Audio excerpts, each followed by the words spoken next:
नमस्कार सभी विद्यार्थियों का। मैं रवि कुमार शर्मा अपनी हिंदी क्लास में पद परिचय जो टॉपिक है 12th क्लास में उसको लेकर चल रहा हूँ। और उस पद परिचय में मैंने शुरुआत की थी। काफ़ी लंबा इसकी पीछे क्लासें रही हैं जिसमें हमने पद परिचय किसे कहते हैं, पद क्या होता है, कौन कौन से पद होते हैं जिनका परिचय देते हैं, विकारी और अविकारी पद होते हैं, और अविकारी पद कौन कौन से होते हैं जिसमें संज्ञा, सर्वनाम, विशेषण और क्रिया होती है, विकारी पद कौन से होते हैं उनके भी मैंने नाम बताए।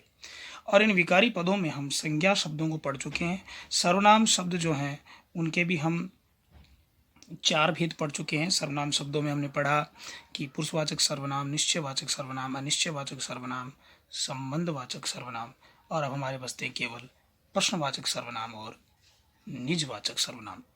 और उसके बाद में कुछ वाक्य बनाकर हम उनका परिचय भी देंगे।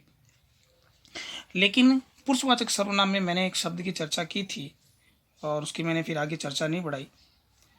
देखिए, पुरुषवाचक सर्वनाम में एक भेद है, मध्यम पुरुषवाचक सर्वनाम। मध्यम पुरुषवाचक सर्वनाम। इस मध्यम पुरुषवाचक सर्वनाम में तू, तुम, तेरा, तुम्हारा, तुम्हें, आप और आदि,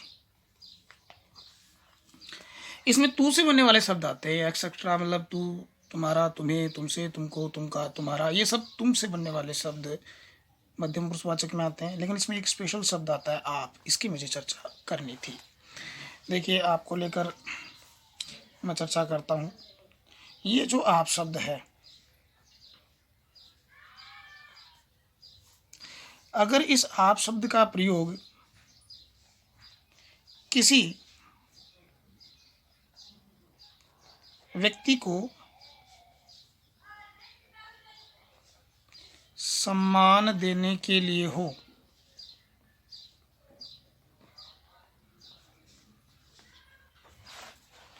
अगर इस आप शब्द का प्रयोग किसी व्यक्ति को सम्मान देने के लिए हो, रिस्पेक्ट देने के लिए हो, इज्जत देने के लिए हो, तो यह आप शब्द क्या माना जाता है? मध्यम पुरुष माना जाता है। मध्यम पुरुष माना जाता है। तो यह आप शब्द क्या माना जाता है? मध्यम पुरुष माना जाता है। और इसी आप शब्द का प्रयोग कर्ता स्वयं के लिए करे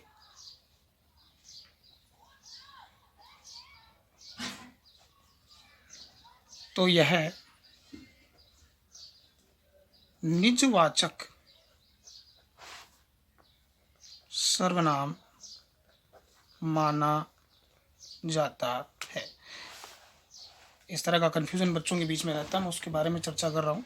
कैसे पहचाने आप शब्द को कि कब वो मध्यम पुरुष है और कब वो निजवाचक है। तो देखिए, वाक्य में प्रयोग करते हैं अपन, किसी को सम्मान देंगे तो वो माना जाएगा मध्यम पुरुष, और अगर कर्ता स्वयं के लिए प्रयोग करेगा तो वो होगा निजवाचक। निज का अर्थ होता है अपने लिए, निज यानी अपना। अपने लिए जिस सर्वनाम का प्रयोग हो वो निजवाचक में आता है। देखिए, आप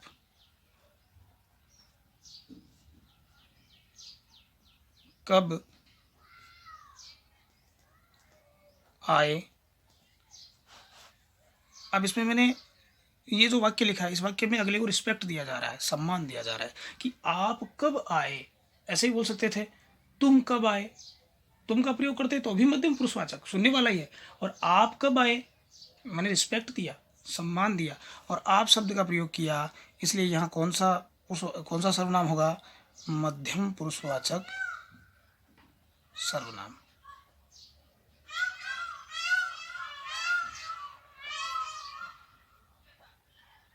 क्लियर? दूसरे वाक्य में देखना, मैं स्वयं के लिए करता हूं। मैं अपने आप बाजार चला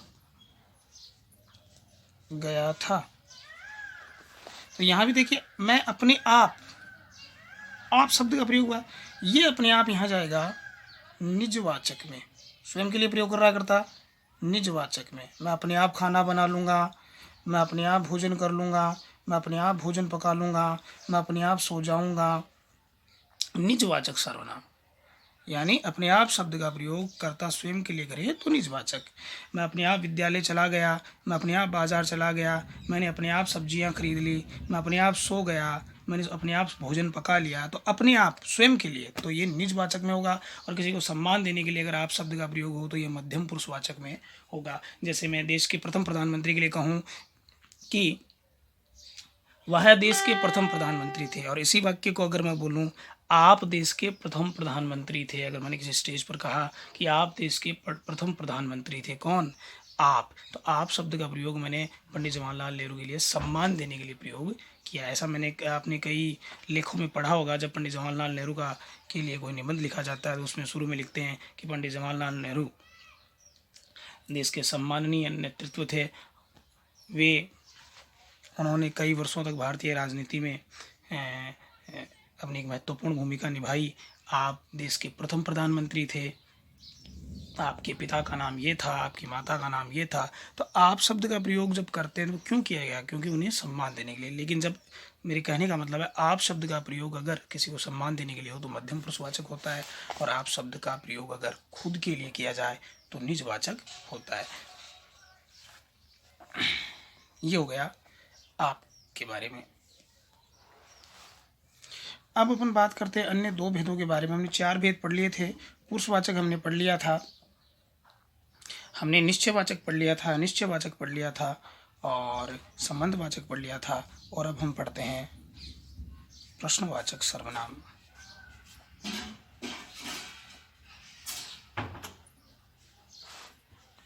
देखिए वे सर्वनाम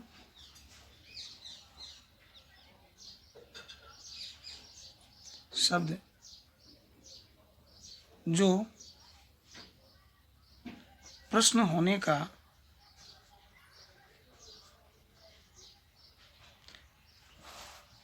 बोध कराएं, उन्हें क्या कहते हैं? प्रश्नवाचक सर्वनाम कहते हैं। ऐसे शब्दों को क्या कहते हैं? प्रश्नवाचक सर्वनाम कहते हैं। ऐसे शब्द जो प्रश्न होने का बोध कराएं, ऐसे सर्वनाम प्रश्नवाचक सर्वनाम कहलाते हैं। जैसे कौन,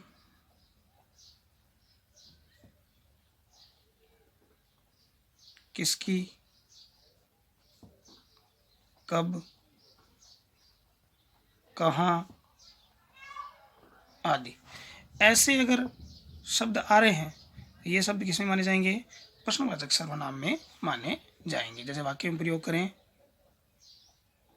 कौन आया, कौन आया, ये प्रश्न है। तो अगर मैं बोलता राम आया तो राम के स्थान पर मैंने कौन का प्रयोग कर दिया। भाई सर्वनाम की परिभाषा क्या कहती है? वे शब्द जो संज्ञा के स्थान पर आए। मैंने लिखा राम आया और राम के स्थान पर मैंने प्रश्न बनाया कौन आया। तो आया तो उस संज्ञा शब्द के स्थान पर है ना। वाक्य क्या था? राम आया। तो राम के स्थान पर मैंने बोला कौन आया। तो कौन क्या है? सर्वनाम की परिभाषा क्या कहती है कि वे शब्द जो संज्ञा के स्थान पर आए। तो संज्ञा के स्थान पर कौन आया? कौन शब्द आया। तो ये मान लो कि ये सर्वनाम है कौन, तो इसका हमें परिचय देना पड़ेगा। तो ऐसे शब्द जो प्रश्न का निर्माण करें। यह किसकी गाय है, ये भी वाक्य। अब देखिए अगला भेद अगर बात करें, बहुत सरल है। निजवाचक सर्वनाम। निजवाचक सर्वनाम तो वे सर्वनाम शब्द जिनका प्रयोग कर्ता स्वयं के लिए करे। वे सर्वनाम शब्द जिनका प्रयोग कर्ता स्वयं के लिए करे वो क्या कहलाते हैं?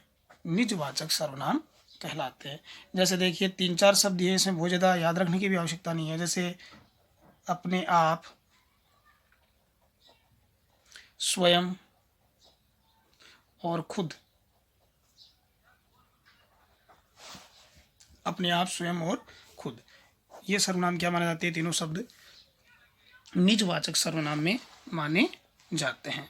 जैसे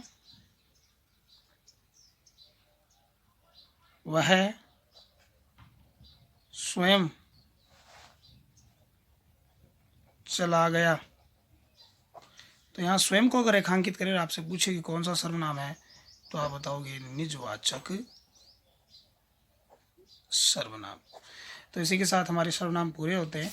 अब हम कुछ वाक्य बनाएंगे और उनका परिचय देंगे सर्वनाम शब्दों का, और उसके बाद में बाकी हम कल पढ़ेंगे विशेषण शब्द कि विशेषण क्या होता है, विशेषण किसे कहते हैं, विशेषण के कितने भेद होते हैं, विशेषण की कितनी अवस्थाएं होती हैं,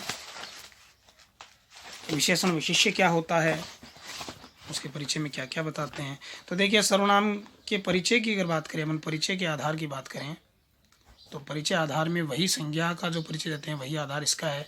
इसमें एक तो बताते हैं भेद, ये बताते हैं उपभेद, एक बताते हैं लिंग सर्वनाम का, एक बताते हैं वचन, एक बताते हैं कारक, और एक बताते हैं क्रिया से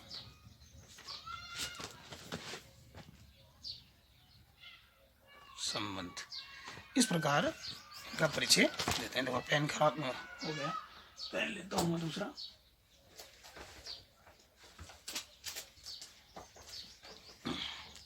तो यही चीज़ें बताते हैं। देखिए ये 6 चीज़ हैं, भेद है, उपभेद है, लिंग है, वचन है, कारक है और क्रिया से संबंध है। तो देखिए हम पहला वाक्य लेते हैं, मेरा भारत महान है। अब इसमें परिचय अपने से मेरा का करवाया गया, तो मैं मेरा लिखूंगा पहले और मेरा का मैं परिचय करूंगा। तो मेरा क्या है? पुरुषवाचक सर्वनाम है। कौन सा है? आपने पहचान लिया होगा, पुरुषवाचक सर्वनाम है। तो मैंने भेद बता दिया। अब पुरुषवाचक के उपभेद भी होते हैं तो बताएंगे। तो उपभेद कौन सा है? उत्तम,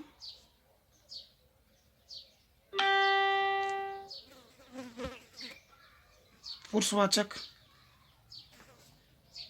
सर्वनाम, उत्तम पुरुषवाचक सर्वनाम। अब मेरा में अगर बात करें कि मेरा शब्द का लिंग क्या है? मेरा, मेरा, मेरी तो नहीं लिखा ना, मेरा लिखा ना, तो मेरा का लिंग क्या होगा? पुल्लिंग होगा। वचन की बात करें तो हिंदी में 2 ही वचन होते हैं, एक वचन बहुवचन। तो मेरा, मेरे नहीं है, मेरा तो एक वचन। मेरा भारत महान है, एक ही भारत की बात हो रही है, एक वचन। कारक की बात करें तो ध्यान रखना सर्वनाम शब्दों में साथ में कारक चिन्ह चिपके हुए रहते हैं। देखिए मेरा, तो अपन बोले संबंध का के की रा रे री, तो मेरा में कौन सा कारक होगा? संबंध कारक। कौन सा कारक होगा? संबंध कारक। और है क्रिया से संबंध, है क्रिया से संबंध। इस प्रकार हमें परिचय देना होता है बोर्ड क्लास में, और ये हमारा परिचय देने का तरीका होता है।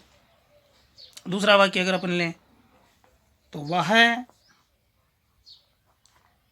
राधा का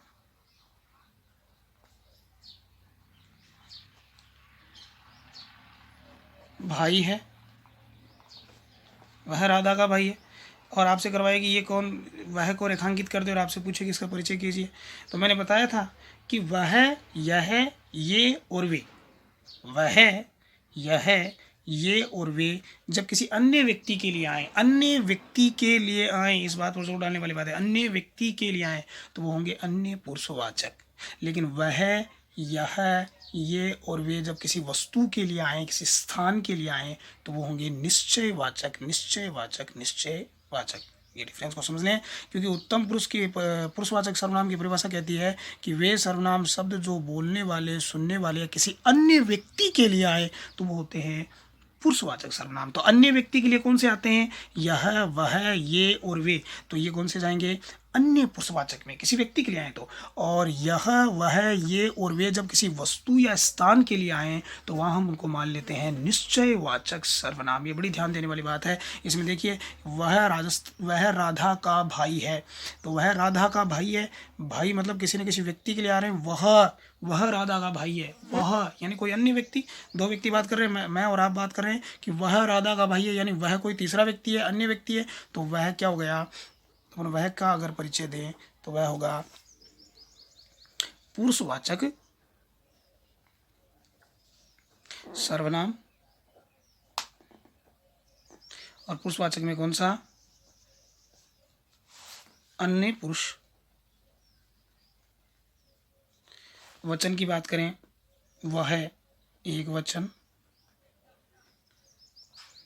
भाई है तो सॉरी पुल्लिंग। कारक की बात करें, वह संबंध कारक। देखिए कई में कारक चिन्ह गौण आता है, संबंध कारक।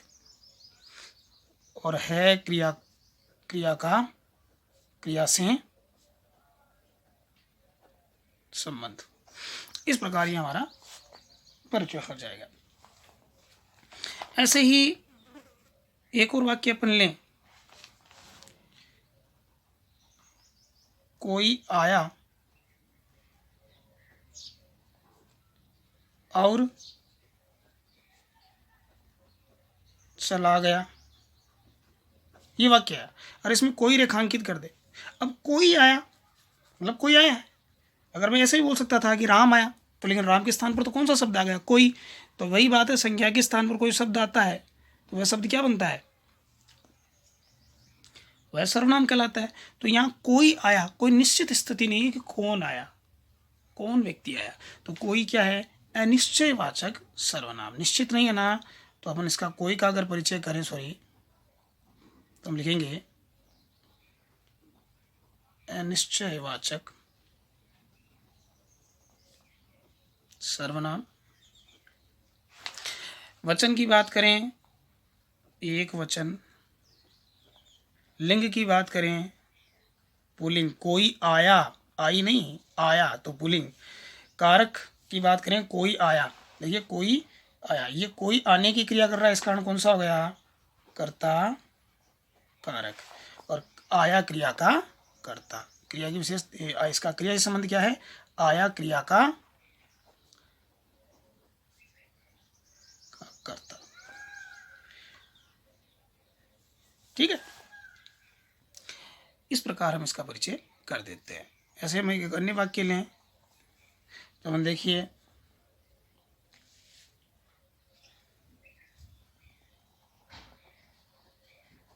कौन चिल्लाया? कौन चिल्लाया? तो कौन चिल्लाया में अगर बात करें तो कौन का हमसे अगर करवाया जाए कि कौन का परिचय दीजिए, तो अपन लिखेंगे प्रश्नवाचक सर्वनाम, एक वचन। कौन चिल्लाया? पुल्लिंग। कर्ता कारक। और चिल्लाया क्रिया का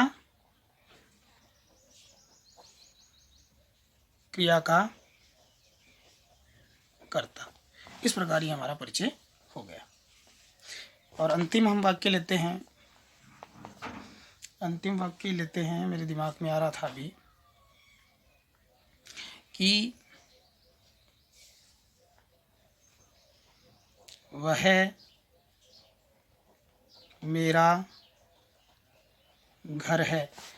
अब वह मेरा घर है, इस कन्फ्यूजन को दूर कर ले। वह शब्द है घर के लिए, व्यक्ति के लिए नहीं आया। तो यहाँ निश्चय का बोध है, वह मेरा घर, अगले को पक्का है कि ये मेरा ही घर है। तो वह का अपन कर सकते हैं निश्चयवाचक सर्वनाम। बाकी आपको स्वयं करना है। छोड़ रहा हूँ मैं यहाँ पर। अब एक महत्वपूर्ण चर्चा मुझे करनी है कि अब कल से शुरू करूँगा विशेषण शब्दों को। तो हम बात करेंगे विशेषण किसे कहते हैं, विशेषण के कितने भेद होते हैं, विशेषण की कितनी अवस्थाएं होती हैं, विशेष्य क्या है, विशेषण क्या है, इन सब की चर्चा हम करेंगे और उनका भी परिचय देना सीखेंगे। आज की कक्षा में इतना ही। धन्यवाद। मैं फिर रवि कुमार शर्मा अगली कक्षा में उपस्थित होऊंगा आप सबके लिए। आप अपनी स्वयं मेहनत करें। व्याकरण की नवीन हिंदी व्याकरण बुक आपके पास होनी चाहिए और नवीन हिंदी व्याकरण से आप पद परिचय सीख सकते हैं, क्योंकि माध्यमिक शिक्षा बोर्ड की प्रमाणिक पुस्तक है और उसी से आप पद परिचय करना सीखें। धन्यवाद।